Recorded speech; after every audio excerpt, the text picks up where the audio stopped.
Escola dominical,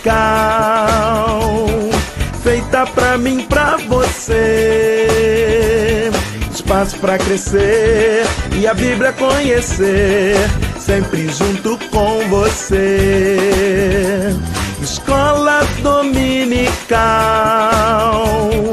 feita pra mim, pra você. Espaço pra crescer e a Bíblia conhecer, sempre junto com você. Graça e paz a todos que nos acompanham aqui no canal Palavra Viva e Fiel. Vamos ao estudo na lição de número 9 da revista do Programa de Educação Cristã Continuada, neste quarto trimestre de 2024, estudando sobre a segunda carta de Paulo aos Coríntios, com o tema Nova Criatura. O assunto da nossa lição tem como assunto sementeira e colheita, em 2 Coríntios capítulo 9. O texto áureo nos fala: e isto afirmo, aquele que semeia pouco, pouco também ceifará, e o que semeia com fartura, com abundância também ceifará. 2 Coríntios capítulo 9, versículo 6. A leitura bíblica com todos está em 2 Coríntios capítulo 9, versículos 1 a 15.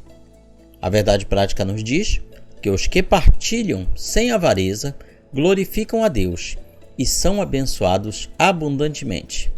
Os hinos sugeridos da harpa cristã são os de número 224 e 147. Antes de passarmos ao estudo da lição, lembre de deixar o seu like, o seu curtir aqui neste vídeo. Lembre também de compartilhar com seus amigos, parentes, irmãos em Cristo, e dessa maneira você nos ajuda a espalhar a boa semente aos corações. Na introdução do comentário, lemos que de maneira inteligente e profunda, Paulo argumenta em favor da partilha como prática característica do reino de Deus. A economia do reino coloca todos os indivíduos em ação uns pelos outros, e todos em honra e glória ao nome do Rei Jesus. O primeiro tópico fala da assistência aos irmãos necessitados. Paulo não está apenas interessado em conseguir uma oferta generosa para a Judéia, lembrando que o povo da Judéia, naquela época, passava por grandes dificuldades materiais devido a uma seca naquela região. Portanto, igrejas que estavam fora dessa situação de pobreza, de miséria, de seca, como a igreja de Corinto, estavam enviando ajuda para os irmãos da Judéia. Estavam enviando ofertas para que eles pudessem suportar aquele momento difícil. Mais do que isso, seu interesse é que todas as igrejas manifestem igual prática fraterna e que se reconheçam como o corpo de Cristo. Ou seja, o que Paulo está ali deixando são os fundamentos de um princípio que deveria valer para todas as igrejas em todas as épocas. Independente da nossa igreja local, mas somos todos cristãos, os que servimos a Jesus, e que, portanto, temos a obrigação de nos ajudar uns aos outros nos momentos de dificuldade. E esse é um passo muito importante porque o cristianismo estava nascendo, estava começando, dando seus primeiros passos quando esta carta foi escrita. Judeus e não judeus, costumes, histórias, tradições, culturas diferentes, tinham tudo para serem desunidos, mas aqui Paulo está plantando as bases da união que deve existir entre a igreja. O primeiro item fala do exemplo que estimula os outros. Ora, quanto à assistência em favor dos santos, é desnecessário escrever-vos. Ou seja, não era preciso que ele falasse sobre o princípio da obrigação de cuidar uns dos outros. A escrita de Paulo revela-nos as intenções e habilidades de um bom missivista, de alguém que sabe escrever a sua carta. Ao dizer que não precisava dizer nada sobre a importância deles auxiliarem os santos, fica subentendida a seriedade desse compromisso. Agora, Paulo menciona o quanto os tem elogiado na Macedônia. Me glorio junto aos macedônios, dizendo que a Acaia está preparada para ofertar desde o ano passado. Ou seja, a região ali próxima de Corinto já estava com as suas ofertas prontas. Para tornar o argumento mais persuasivo, Paulo informa que na Macedônia, a igreja de Corinto é considerada um exemplo de disponibilidade.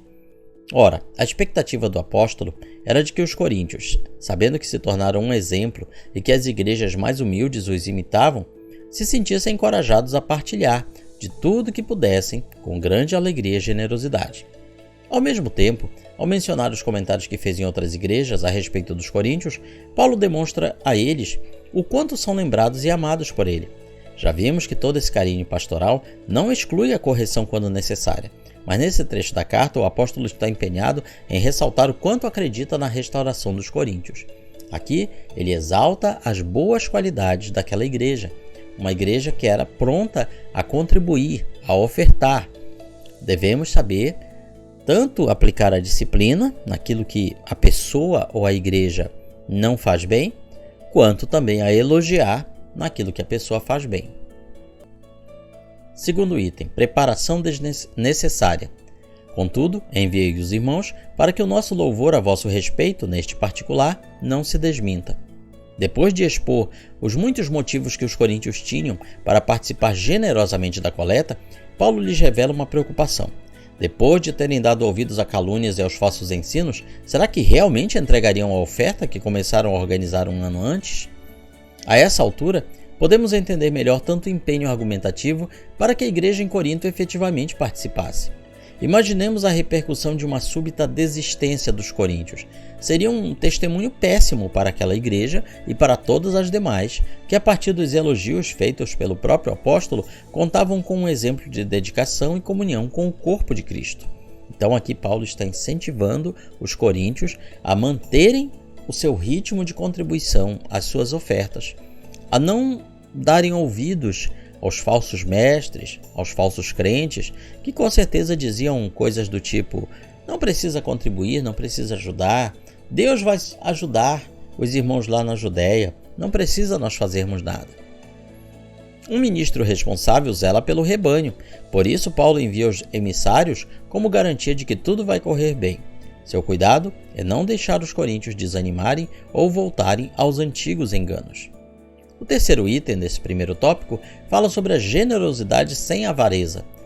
Capítulo 9, versículos 4 e 5. Portanto, julguei conveniente recomendar aos irmãos que me precedessem entre vós, e preparassem de antemão a vossa dádiva já anunciada, para que esteja pronta como expressão de generosidade e não de avareza.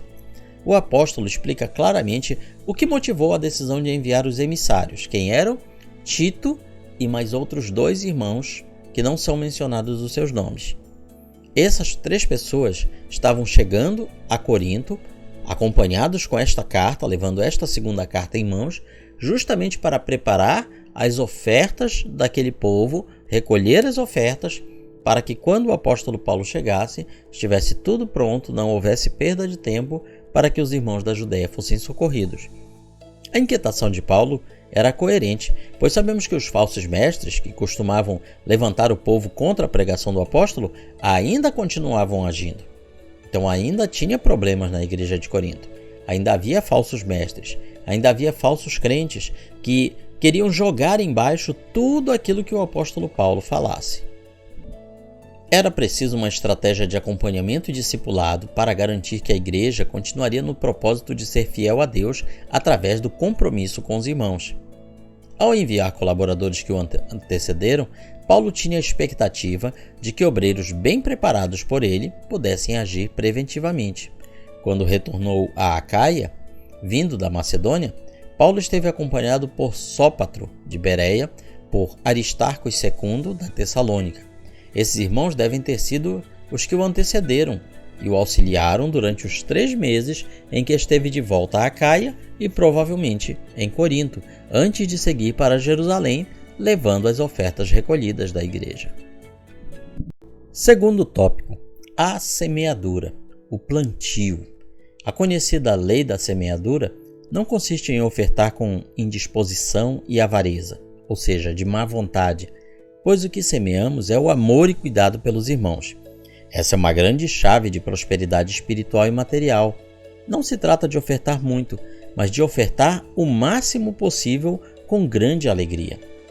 Há pessoas que ofertam muito, mas de má vontade. Deus não aceita isso. E existem aqueles que ofertam pouco e de boa vontade. O ideal é que ofertemos muito, o máximo que pudermos, de boa vontade. O primeiro item, colhe quanto planta, cada um contribua segundo tiver proposto no coração, não com tristeza ou por necessidade, porque Deus ama a quem dá com alegria. Portanto, a contribuição de boa vontade, tanto para dízimos quanto para ofertas, essa é a regra para o cristão. Embora Corinto fosse uma cidade comercial portuária, Paulo utiliza uma imagem agrícola para manifestar a dinâmica da generosidade manifesta em favor do reino de Deus. Quem pouco semeia, também vai colher pouco. Quem semear muito, vai colher muito, com abundância. A intenção do apóstolo é incentivar a generosidade e advertir para os perigos da avareza, ou seja, da mão fechada, de contribuir de má vontade. Quem tem a oportunidade de partilhar seus recursos com os irmãos, os quais são o próprio reino de Deus, ao Senhor empresta, e este lhe paga o seu benefício. É o conhecido ditado: quem dá aos pobres, empresta a Deus. E aqui o apóstolo está dizendo: quem empresta a Deus, Deus vai pagar na medida certa, com justiça, com longanimidade. Não se trata da quantidade ofertada, mas do modo como é ofertada. Não é o quanto, mas sim como. Partilhar com tristeza mostra que o coração enganoso do homem tem seu penhor no dinheiro, mas desconhece a promessa da colheita. Nesses casos, ainda que se aproveite a oferta, o ofertante é recusado e nada colherá. Observe que indiretamente Paulo está instigando os coríntios a apresentarem o fruto da generosidade, o qual deveria ser proporcional à semeadura do evangelho, que lhes foi anunciado gratuitamente. Eles receberam o evangelho de graça. Então, pela graça recebida, agora era o momento de eles retribuírem com amor, com dedicação e com uma oferta voluntária e abençoada para os irmãos da Judéia. Essa é a regra no reino de Deus. Alguns poderão dizer: mas isso era para uma oferta diferenciada, especial, para aquele momento de crise, de dificuldade. Não era somente para isso. Paulo está aqui trazendo uma regra geral para todas as formas de contribuição financeira. Segundo item, nos fala de alegria e proporcionalidade. Deus pode fazer-vos abundar em toda a graça, a fim de que, tendo sempre, em tudo, ampla suficiência, superabundeis em toda obra. Ou seja, ele está dizendo que Deus pode dar muito a vocês, para que vocês, tendo muito, possam contribuir muito mais. Na lição anterior falamos sobre a boa vontade, aquela que reflete os propósitos de Deus. Ele está mostrando aos coríntios que, se resistirem à avareza e apresentarem suas ofertas com boa vontade, estarão manifestando de maneira prática a graça de Deus, que atua em nós como um poder para resistirmos ao mal. É a graça que nos capacita para as boas obras, aquelas que não são movidas por natureza humana, mas sim porque Deus as instrui. É o que Paulo está dizendo aos coríntios, que Deus pode enchê-los do seu poder. É isso que ele significa a frase: fazer-vos abundar em toda a graça, até que se manifestem os propósitos corretos, como fez com os macedônios ao motivá-los a partilhar, a despeito de sua pobreza.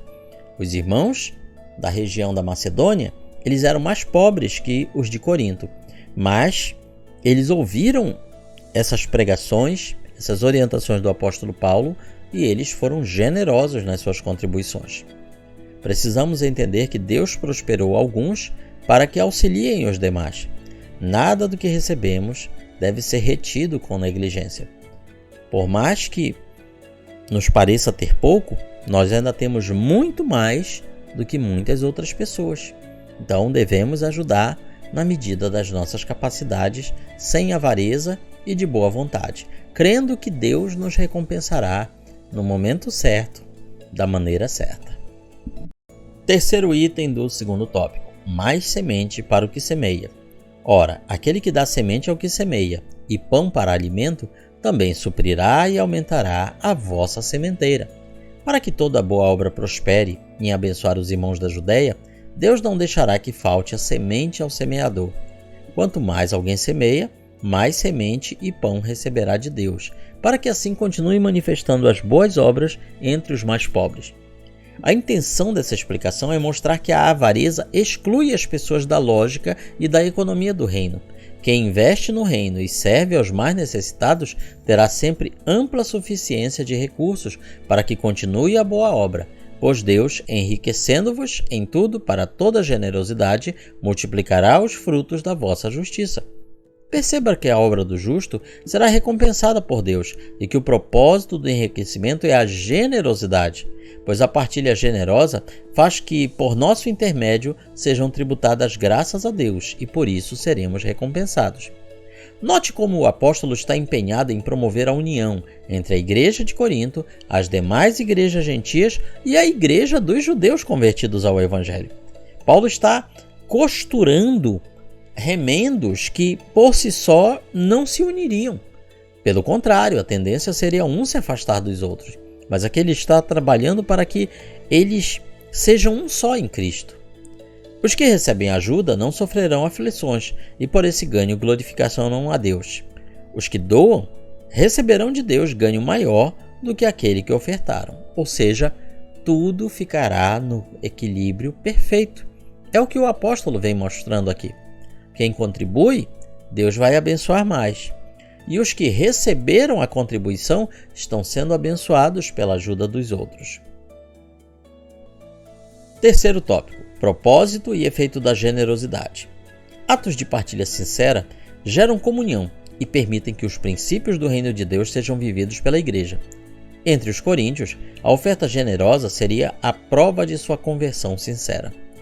Primeiro item: tudo para a glória de Deus, porque o serviço dessa assistência não só supre a necessidade dos santos, mas também redunda em muitas graças a Deus. Ou seja, o que o apóstolo está dizendo aos coríntios é: através da vossa contribuição generosa e amorosa, vocês estão glorificando a Deus. Então hoje, quando muitas pessoas falam, às vezes até sem conhecimento bíblico, de que não seremos medidos por Deus pelas nossas contribuições, isso não é totalmente verdade. Deus conhece todas as coisas, inclusive do nosso coração, e Ele sabe qual é a nossa disposição quando contribuímos. Muitas pessoas, no sentido de enfraquecer financeiramente as igrejas, pregam contra o dízimo, pregam contra as ofertas, dizendo coisas do tipo: Deus não precisa do seu dinheiro, que Deus precisar, Ele vai suprir. É verdade, Ele supre as necessidades da sua obra, mas Ele faz isso através de nós. Ele não faz aparecer dinheiro de forma mágica. Não, Ele não faz isso. O que é necessário na sua obra, Ele usa os nossos recursos, porque é uma oportunidade que nós temos, é um privilégio que nós temos de servir a Deus. Tudo isso resulta em louvores a Deus, amor incondicional e sincero agradecimento a Ele, de quem tudo provém. Tudo vem dele e tudo é para Ele. Deus escolheu incluir os homens na assistência mútua para que cada um reconhecesse no seu irmão uma bênção. Veja que a contribuição dos que têm mais aos que têm menos é uma maneira de Deus diminuir os abismos, as distâncias entre as pessoas.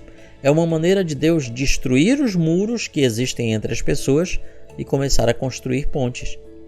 Veja, o que partilha abençoa o mais humilde.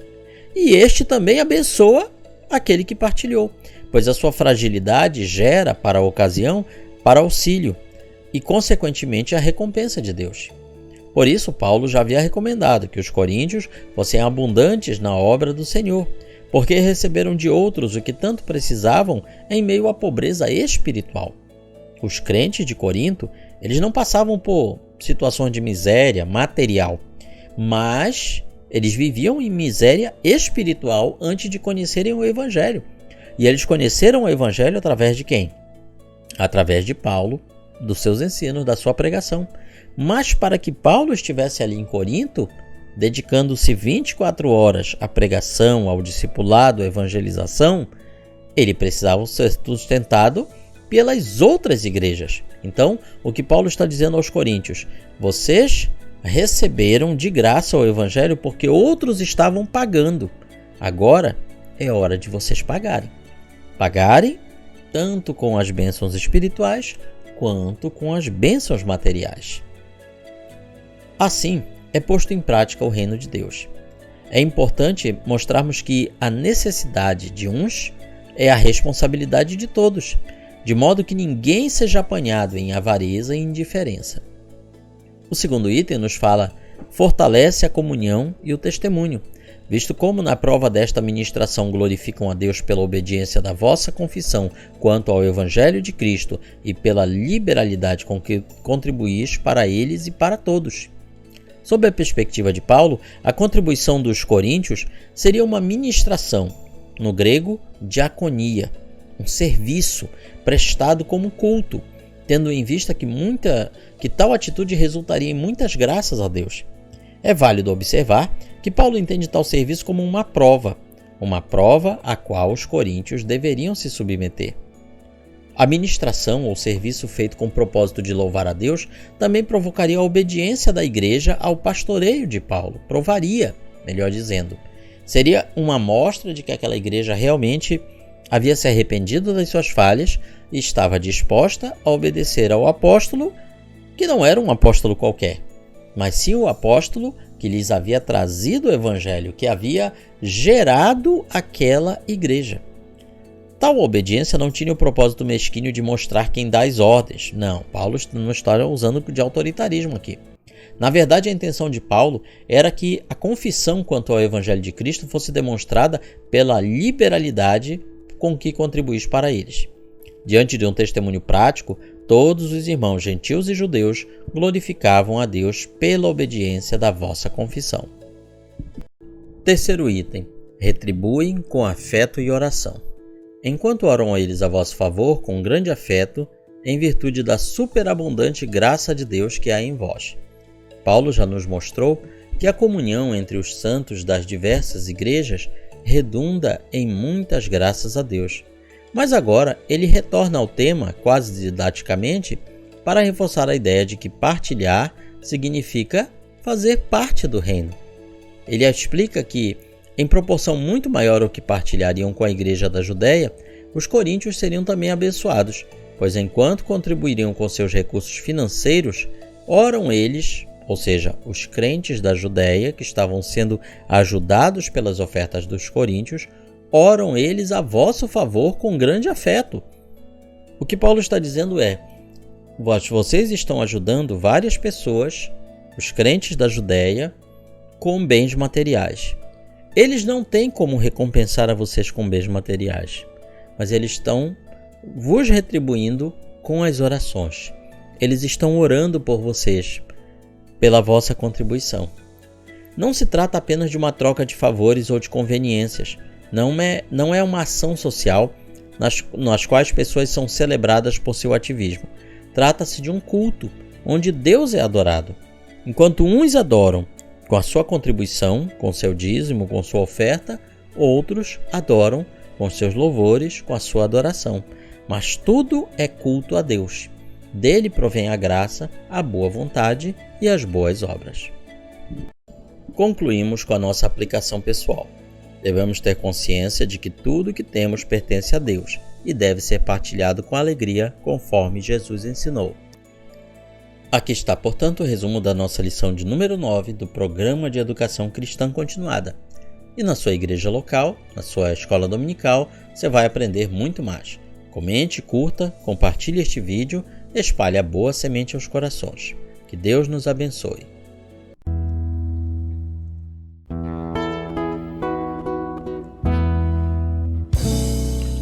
Findou-se o tempo de estudo da escola dominical. Boa lição aprendemos do nosso Pai Celestial. Despede-nos, Jesus Cristo, em tua paz e amor, e nos concede para sempre o teu celeste favor. Aos visitantes e amigos agradecemos também. Que a paz de Deus reine em todos e até domingo que vem. E até domingo que vem. E e até domingo que vem.